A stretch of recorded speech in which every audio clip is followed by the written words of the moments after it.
Okay, in this video we're going to look at how to draw an angle, and when you're doing that you need to remember a couple of things.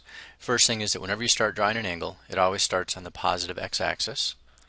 From there, a positive angle will be drawn counterclockwise, going in this direction, and likewise a negative angle will be drawn going clockwise in this direction. And you always want to remember that halfway around the circle, this location is equal to pi radians, or 180 degrees.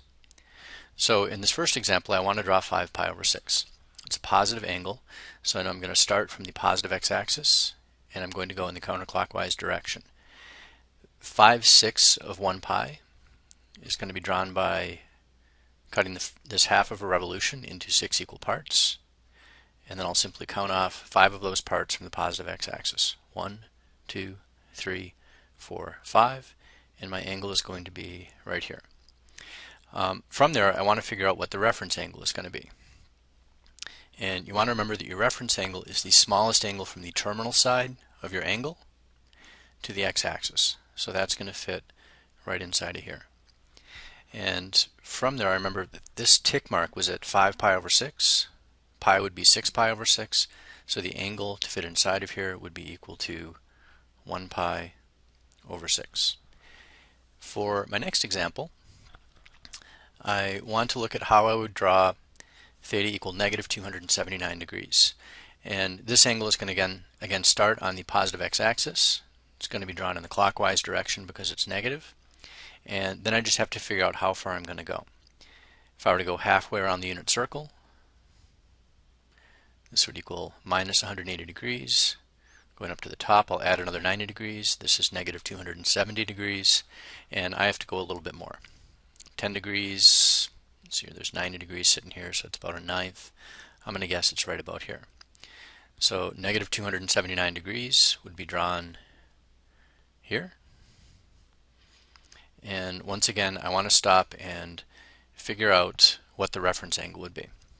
Reference angle is still the smallest angle between the terminal side and the x-axis, so it would be drawn here. And I just have to figure out how big that's going to be. So thinking about this, my angle was 279 degrees, and I had to go past 270 by 9 degrees, which means to finish out this 90 degree angle here, I'll have to go 90 minus 9, or 81 degrees. For my next example, I want to look at how I would draw 5 pi over 4. In this case, 5 pi over 4 is a positive angle, so I'm going to go in this direction. And I want to remember that 1/2 of one revolution is equal to pi. And since this is written in terms of fourths, I'm going to think of pi as 4 pi over 4. And then if I do that, my angle is going to start here. If I go 1/2 of a revolution, that's 4/4 of 1 pi. I need to go 1/4 more. So I'll cut the bottom half of the unit circle into 4 equal pieces. I'll go 1/4 the way around that. I'll end up here. And then this would be equal to the angle 5 pi over 4. Again, I want to think about my reference angle, smallest angle between the terminal side and the x-axis, so that'll be right here.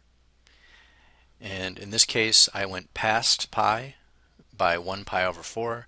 That will be equal to my reference angle. I've got one more example that I'd like to look at. And in this case, we're going to look at minus 7 pi over 3. Minus 7 pi over 3 goes in the clockwise direction because it's negative.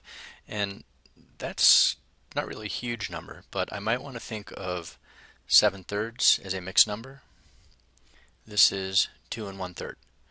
So if I go negative 7/3 pi, I'm going to go 2 half revolutions, or 2 pi, and then 1/3 of one more around the unit circle. So I'll go negative 1 pi, negative 2 pi, and then 1/3 of the way more. Again, that's negative 1 pi, negative 2 pi, and then I'll have to go 1/3 of a revolution. So I'll divide the bottom half of the unit circle into thirds, 1, 2, 3, and 1/3 of a pi would land me right about here. So there's my angle. One last time, I want to look at the reference angle. Reference angle is the smallest angle from the terminal side to the x-axis, and in this case the reference angle is equal to pi over 3, because that's how much I went past the x-axis by.